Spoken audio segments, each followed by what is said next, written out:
yesterday, I caught up with one of my elementary school best friends. Someone I've literally known since I was 8. And I haven't seen him since I'd left New Jersey, my home state, 2.5 years ago in 2023, after like a year of college. And I really didn't even go to college because I was like, I went, but I didn't go to class. Because I felt like I didn't care about anything the classes were trying to teach me. Because it didn't matter.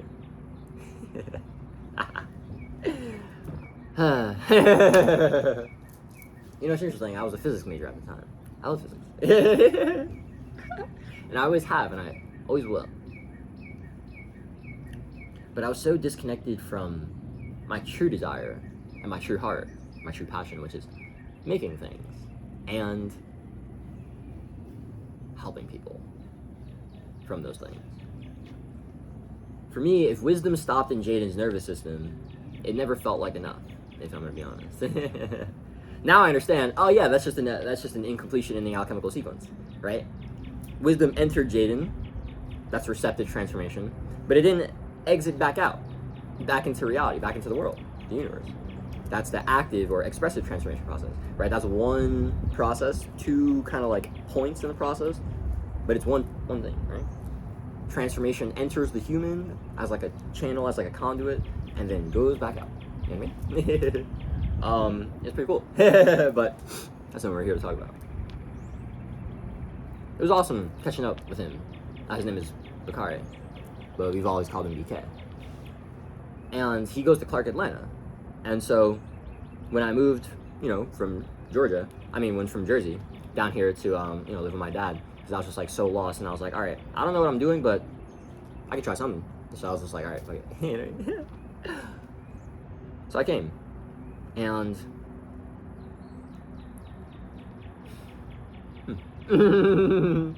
I kind of feel like I left the United States to go to India and like meditate in the Himalayas. To like go find myself or something, No, that's not what it was. It wasn't or something. It was to go find myself. And I feel like I definitely found myself, but I feel like I know. But also along the way, God found me. Not I found God. And I was like, whoa. That was interesting. Yeah. It's been 2 years since that happened. And now I've gone to this place of like allowing myself to be who I always was and become what I was always supposed to be. And there's a lot of power that comes from that. And that's actually what this video is really about at the core. Because if you're a religious leader, what you do is you lead an organization of people that all come to God in a unique way. And that's beautiful, and that's sacred. However, a lot of religions are stuck in like ego power games. And we're in, you're out kind of things. It's almost like we're all trying to say that God is the infinite, the all-powerful, all-loving, omniscient, omnipotent, omnipresent. However, God being infinite and unconstrained. See how like both my hands are like off the screen here? Unconstrained, God is. But then we're saying, all right, but there's this like one path. And if you don't walk it, if you don't knock this door specifically, man, you're just not getting in the kingdom, baby.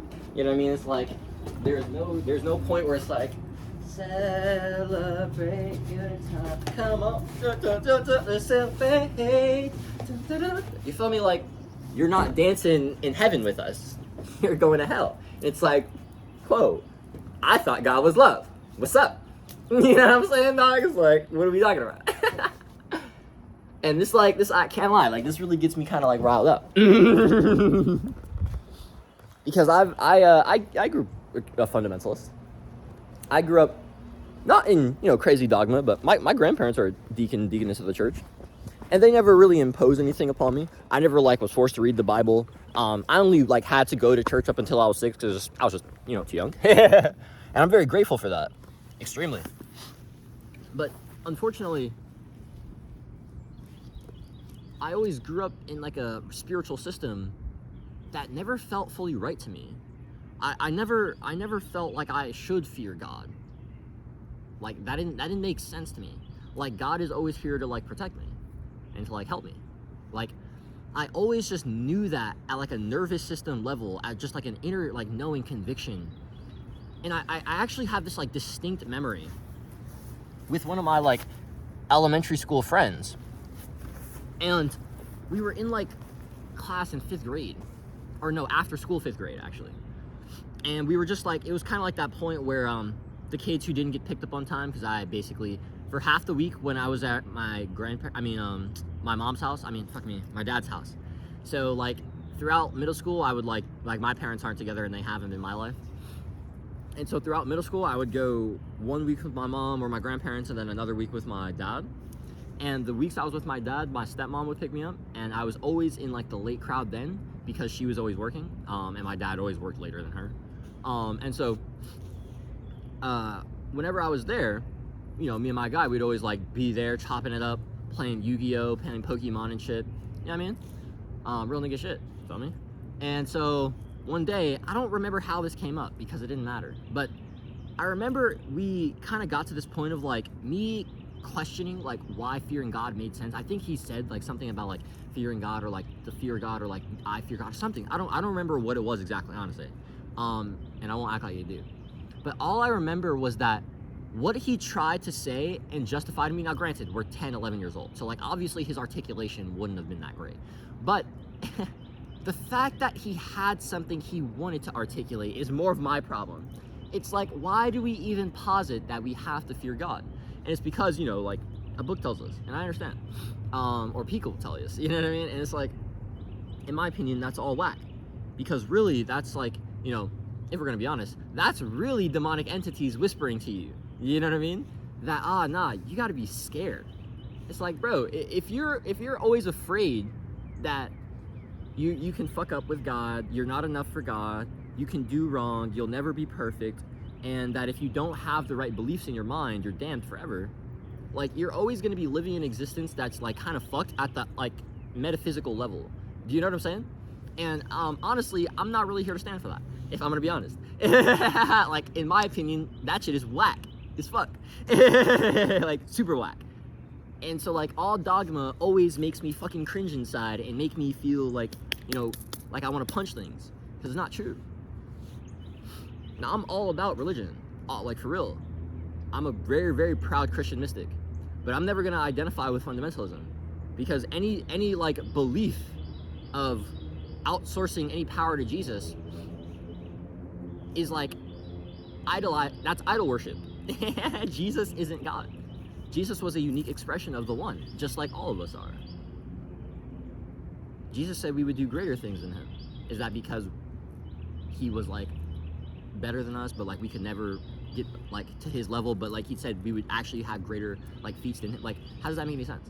Like, if you actually read Jesus's teachings, his exoteric teachings in the New Testament and his esoteric teachings in the Gospel of Thomas, it's like it's very clear what Jesus' position was. Like, his metaphysics and his ethics are pretty clear, as was his alchemy and his theology, if I'm gonna be honest. I love Jesus. Is that Sada? Yeah. Sada! I didn't want to interrupt. Yo, I'm yapping about, come here, Sada. Yo, I'm yapping about why religious leaders need to question their beliefs more than anyone else. That's what the video is about.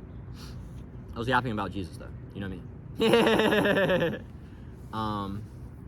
That's my honey. Anyways. So, boom. Here's the thing. You can't say that the infinite is constrained, okay? That it doesn't make sense, like, ontologically, philosophically, okay? So, like, the thing is, I always like to approach these things from two facets, because I find that that's the most effective. I'm always going to approach things metaphysically, as a scientist, as an ontologist, as a cosmologist, as someone who wants to study the invariance of the universe. I also always approach things mystically and experientially and relatively, because I find that if you get enough information at both levels, you start to see all the other things in between, and everything just makes sense. You know what I mean? That's my perspective. And there are a lot of teachers of mine that believe the same thing and have lived the same thing as well. You know what I mean? And so, like I said at the beginning of this video, your call as a religious leader is sacred. You know what I mean? It's everything.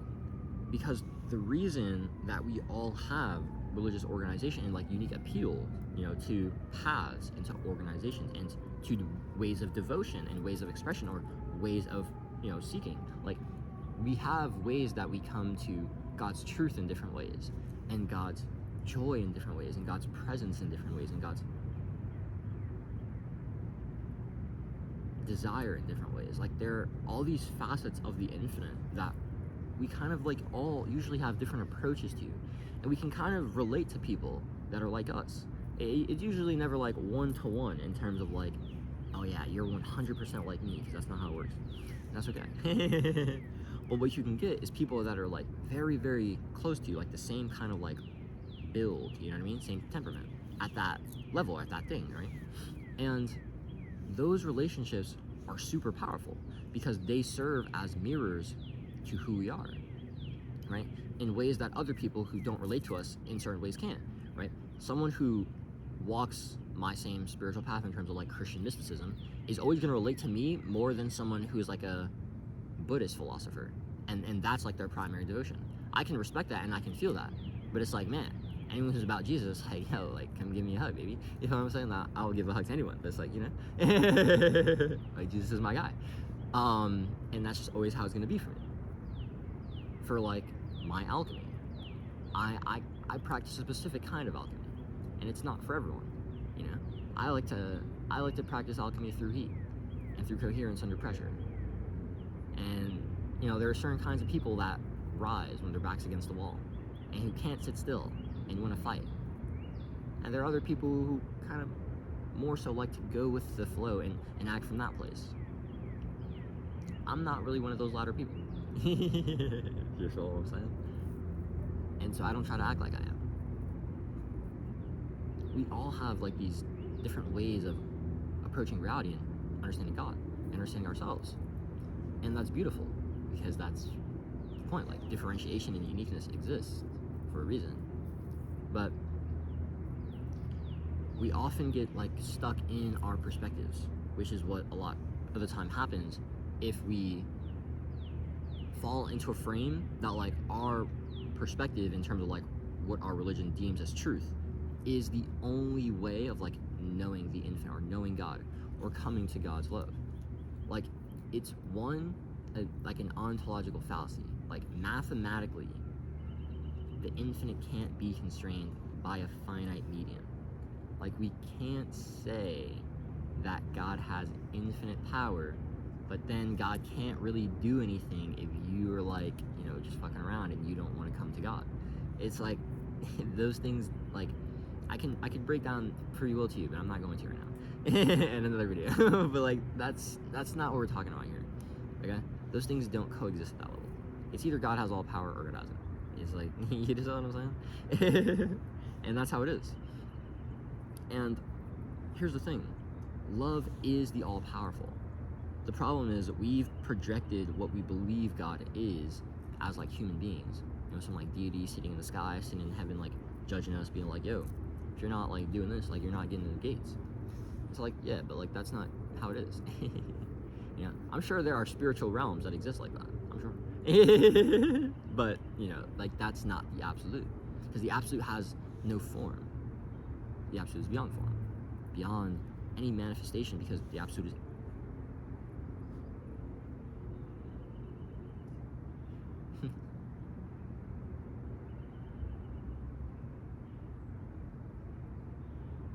the immateriality and that infinite awareness, that infinite life.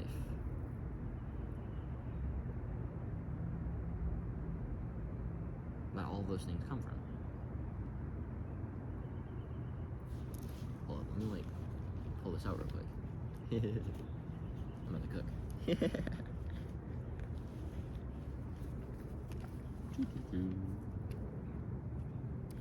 ha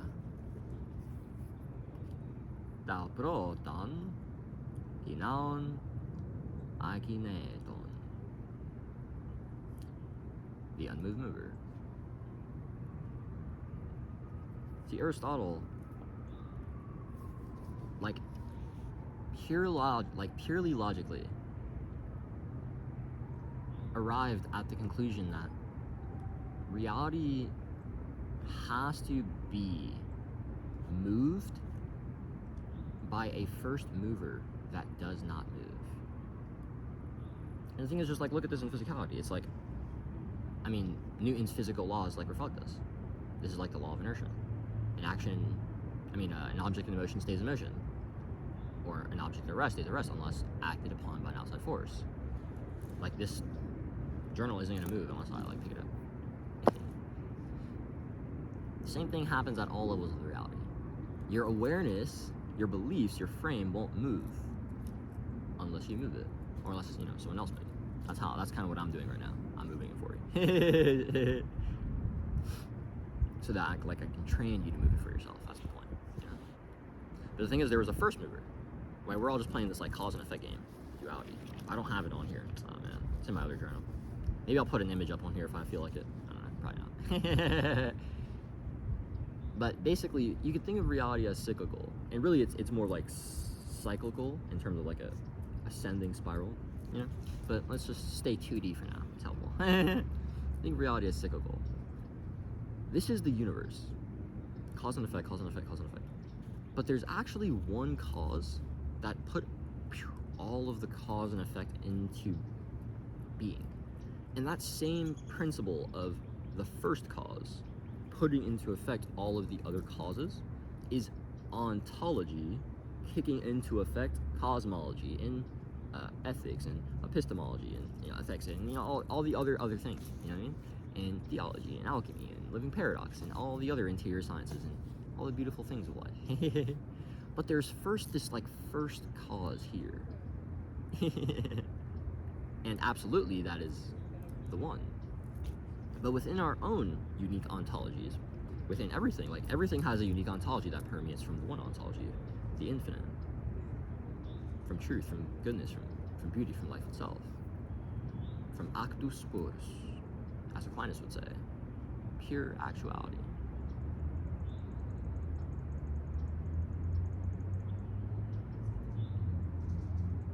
We all reflect that same absolute principle of kicking things into motion. And with your intention, with your will, you can do this. Other people can also do this to you. And that's the thing, most people don't realize that they're actually stuck on a loop that someone else imposed upon them. And you can never actually break the inertia unless you put, what? Outside force, boom, awareness on it. You just gotta do that at the meta level. You know what I mean? I can teach you how to do that, by the way. Don't call me. The thing is, if you're a religious leader, this is especially important. Because what your life is helping people come to God. Unfortunately, most of you guys aren't metaphysics nerds. That's okay. You probably should be more. But, I'm not here to tell anybody how to live their life. I'm here to tell you guys what God is so that you don't do any BS.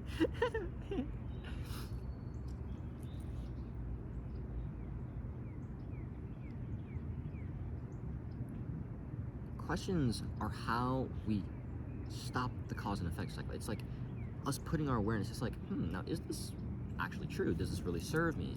Where did this come from? And that's that outside force. Do you know what I mean? And that's why everyone needs to question their beliefs, of course. But it's when you're transmitting spiritual truth and spiritual laws and how to enact from those places, there is a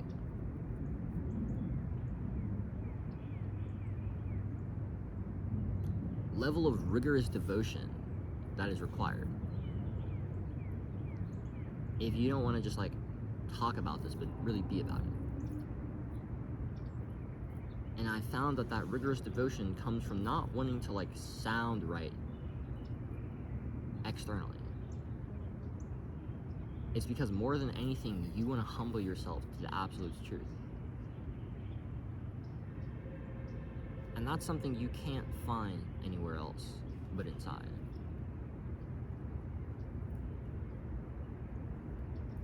I've found personally that I've always been kind of just like I'm a fucking nerd. I've always been a nerd. Like I said, I've always loved physics. My science is just interior science now. And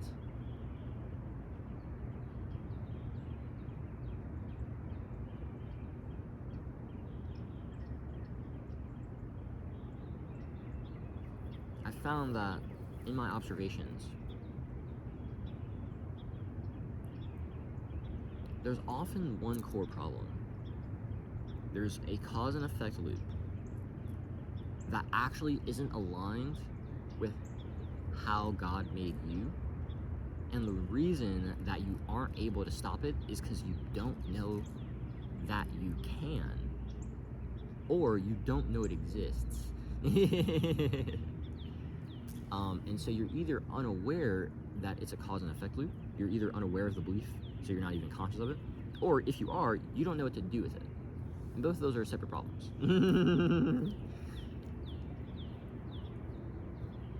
But the first step is always awareness, to both of them actually. And one awareness is, putting awareness on your beliefs. Well, how do you do that? You question them. Because questions are how we actually open enough space in our minds to hold opposite perspectives long enough to receive other answers. Right? Ultimately, all answers come from the absolute. All answers come from God, because God is the source that houses all knowledge. And our finite minds have to be able to open so that we can receive more of that. Because the thing is, knowledge is powerful, but knowledge also comes with weight and responsibility. And God only gives responsibility to those that are open to it, because weight is heavy. And so when you ask questions, you show, hey, I want to be open more.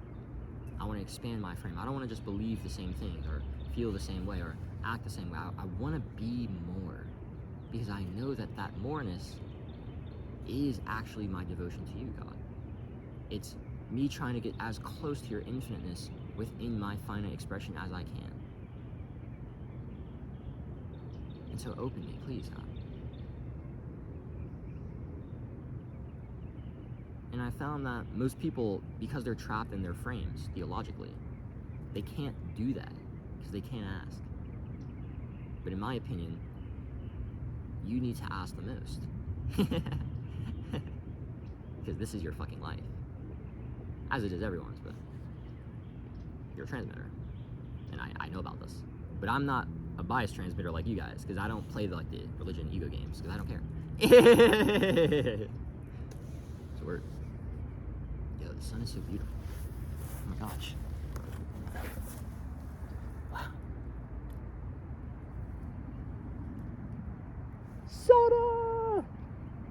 Would you like to say something about the topic, Sada? About religious leaders and stuff? Yo, let's go. Sada's about to spit. Let's go. Just give us a couple bars, Sada. Feel me? Cool. This is the humming. Introduce yourself, Sada. Okay, I'm Sada. I'm Jaden's friend. Mm-hmm. And I'm gonna talk about... Okay, so here's... Oh, you sick? Yeah, a little bit. It's fine, okay? I can still talk. Okay. I can still use my voice. So thing is, like I was saying, I'm coming from this position of unbiased spirituality. Okay. You know what I mean? Yeah. And it's yeah, of course, I love Jesus and I'm a practicing Christian mystic. Okay. But I want to, help people of all religious organizations. Yeah. Because at the end of the day, we're all here for God. Of course. And that's ultimately that's the same purpose, just expressed differently. You know what I mean? And if we kind of get trapped in the us versus them mentality, we miss the point of doing what we're supposed to do for God, and we stay in destructive energy instead of creative. Yeah, staying divisive. You know what I mean? Yeah. So do you have any thoughts? Your own experience? Since I was really, really, really little, like 8 years old, I've always been like really Catholic in the fact that one of the main pillars of my life has been like believing in something, and that something that I grabbed was God and Mary, Mother Mary. And since I was growing up, I've seen people, of course, believing in things different than me. Let's say other religions. But when I got to like sit with them and talk on what they believe, I realized it's basically the same belief in a different language or a different way to tell it. It's like we're all telling the same story in different versions, but that the point still is the same. So when, like right now, that we can see religions are so divisive, so hateful, even mine, that's something I recognize. Like historically, we've been like really divisive. It's starting like into like forcing a religion into other people and stuff. That's not good at all, because as you say, we're losing the plot.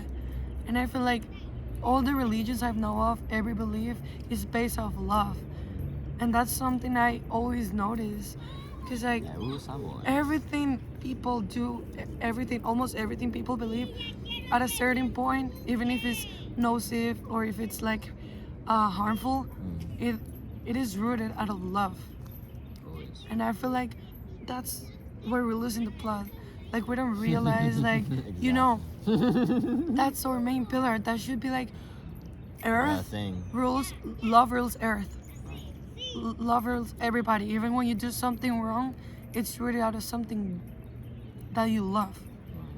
And if you pause and realize all the things you've done in your life, all the decisions you've done, mainly all of them are rooted out of love.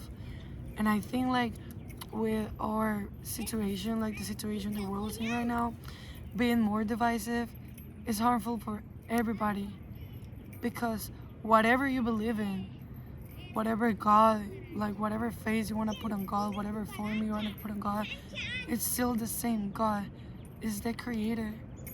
Because like I feel like religion, like from an anthropological side, religion is necessary for us humans, because we hold so much power, internal power, like psychologically, emotionally, like in how you do stuff, that we need a regulator, and that regulator is always believing in something bigger, believing in something beyond you and your capacity. And I'm not talking about just like monotheism, as I say, monotheism. I'm talking about believing in something, like putting your energy into something that can help you look forward to all the stuff you want to do in life. And not only in here, but whatever you believe, I believe there's something beyond our material existence. I will always be like really sure that we're souls experiencing human bodies, not the other way around. And like I feel like every person should like believe in something in order to go through life. And like I say, like I mentioned, it doesn't have to be the common Catholic or Christian God, Jesus. No, it's just about believing in something bigger than you. When you humble yourself, when you have the capacity of humbling yourself and stop and thinking about, damn, there's something bigger than me, that's where your subconscious start to spread out, and you start seeing, you open yourself to the possibilities of what surrounds you. And I think that, yeah, like you say, we're losing the plot, like being divisive and being like hateful and trying to get people into like believing in what you do, like your beliefs are the only valid ones. They're not. Like I took a world religions class, and we started having like discussions, you know, because this is a topic that roots out of discussion and debates, because our history can't help it. Of course, we got a lot of history with this. So when this topic is touched, you're always gonna get into some debate, Mhm. even internally or externally with other people. And we came to the conclusion that we all tell the same story, just in a different way. Different fingers pointing at the same tree. Literally, it doesn't matter if you believe in one god or multiple gods like Hinduism. It's always the same point. It's about elevating yourself and being able to see beyond of what you touch, of what you experience in everyday life. Because I feel when you're capable of expanding that consciousness, you're able to go beyond your problems, the shit you face, Meta. everything you do, like that it's in this material plane. What do you think? That was amazing, son. It is. This is really personal for me because I feel like it's a topic everybody can have a discussion on or an opinion on. Because you know there's some topics that are really divisive, I don't know, or people may not have like a unique experience that they can share. But I bet every human alive on this earth can share what they think about this. I agree. So at a point, this is a topic that Yeah, that's really important. Yeah. Because honestly, that's what I really want to do here. Like I said, like I'm coming out this unbiased. Because like, yeah, of course I have my thing. Yeah. I love Jesus. There's always gonna Jesus is always gonna be my guy. Yeah. And the thing is, I also True. have a lot of devotion to like the Hermetic sciences and to Taoism, and like I have my unique spiritual path, but I also have fields I resonate with, and that's how all of us are. Yeah. You know what I mean? And the thing is, like you said, and like I like 100% agree with this. Like I feel like a lot of like spiritual motherfuckers lose this. You know what I mean? When they get in their like I hate religion phase. But you know And the what's thing is, I was based there. off ego. Yeah, exactly. That's based off You know what I ego. mean? That's root of ego. And the thing is, like I personally also believe that like everyone has like a unique theology. You know what I mean? Yeah. And it's like honestly, most religions are pretty good at helping you find that out. You know what I mean? Regardless of it's one or another. Yeah. You know what I mean? And Of the thing is, course. it's always going to be something unique within that frame. But like frames help us. You know what I mean? Of course. And I feel like that's something that we kind of like we start like demonizing like religion, or we demonize anything, especially when it comes to like how we want to The like unknown. contain ourselves, Yeah. because it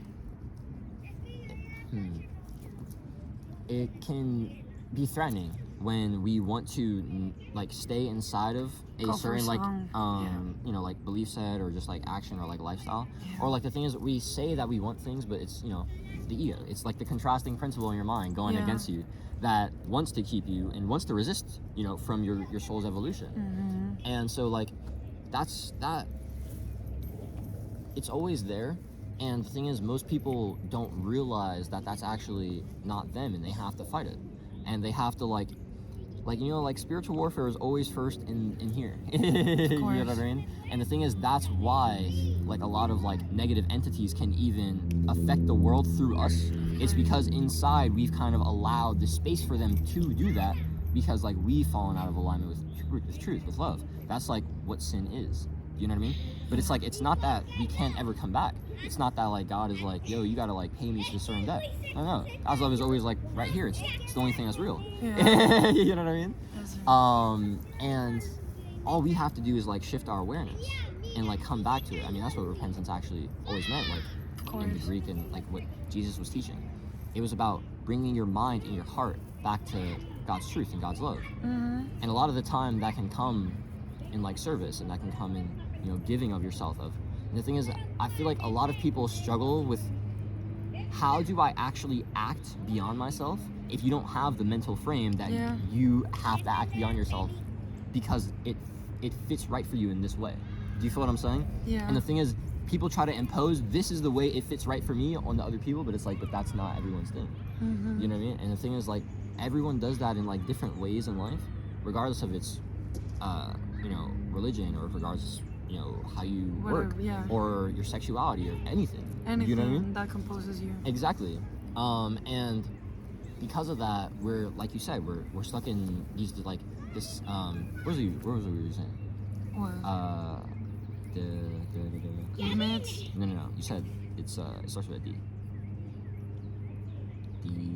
like destructive. Divisive. Yeah, divisive. Yeah, exactly. Like the ego power tactics.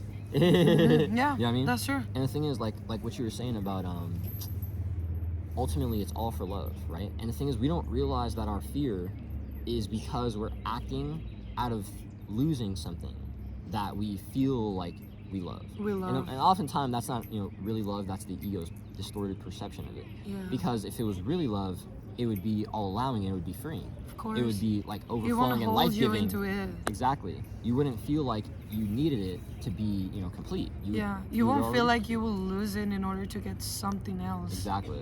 That's not love. And so, like, I feel like since a lot of us kind of are stuck in our own kind of like lack a lot of the time, Yeah. we often find things that work for us, but then we're like, oh man, if I don't hold on to this thing, and if this isn't the thing, it's like, man, like, what else? Like, you know what I mean? Yeah. And then we kind of like create this world that like, all right, well, this is the thing. And then everyone else has got to come to this. Because this thing is amazing. And it's like, yo, I'm with you guys on a lot of that. Yeah. But don't go around constraining the thing. You know what I mean? Like, Yeah. it's like, the thing is, people, like, this intuition of like the one thing is actually very real, because love is the one thing. Like, God is the one thing, but that one thing is infinite. And like, we finitely couldn't actually like mentally perceive that fully. All we can do is like touch it, and especially feel it in experience. That's where it really comes alive for us. You know what I mean? Like, experience is often so much more infinite, like, through the nervous system, Of through course. contact. And that's something our consciousness can like process, and that's when people get scared. Right. Because love, God, whatever you want to call it, it's something so big, so powerful, and so powerful that simply the human mind can't comprehend it. Right. By its default setting. So Right. of course, you'll eventually, always if you expand. lock in, you're literally gonna start like understanding. Because that's the thing You about can our understand. brains. We can do it. And like, people don't realize the only thing holding you back is yourself. Is your inner thoughts. Right. Is your inner self. Right. It's that fear. And that fear roots out of not going out of your comfort zone. And comfort zone is not just a place. Right. It's your mind. It's your mindset. It's your mindset. Is people. Is whatever you want to call it. But it's everywhere. And that's when you hold back. And you don't realize how much you're missing out until you're able to get out of that bubble and literally going beyond that. This is a beautiful song. I Very know. nice. Yo, shout out Sada for popping out. Appreciate you, Sada. Of course. I love you. Love you too. Sada. Yeah. You're great. Yo, shout out to homie. I was lit. We'll wrap this up clean. Questions are how you break out of that frame. Questions are how you show the infinite. Hey, my finite understanding isn't good enough for me anymore. I want more. And so, like, when God shows, thing is, questions show your desire for truth. Like, this is amazing. This is what God wants. God wants you to know God's truth and God's love more. I fucking promise, bro. I promise, okay? And so if you just, like, tap into that consciously, if you just align yourself with knowing that when you're questioning your limited frame, you're like, God, I don't want to sound right. I want to really be right. It's like, how can I live more from your truth? How can I understand more about you, God? How can I be less contracted and more expanded in my perception? Start asking these kinds of questions, because I promise you're going to start getting answers. And the more rigorously you ask, this is what prayer is also, opening yourself. It's the same kind of concept. When you do this, what did Jesus say? Ask, and you shall receive. Knock, the door shall be open. If you're a religious leader that wants to work with me, links in the description. For polymath advisory, long-term services, or one-time interdisciplinary executive consulting, guild contract executions, intertranslations, stuff like that. 90-day intensive advisory is also open as well. If you want to just talk more, hear about more details, you can book a 15-minute polymath consult. We can get to know each other a little bit. I'll understand you, you'll understand me a little bit more. We can find out if we can help each other. Sounds good. Awesome. Motum amores. Bye. Bye now.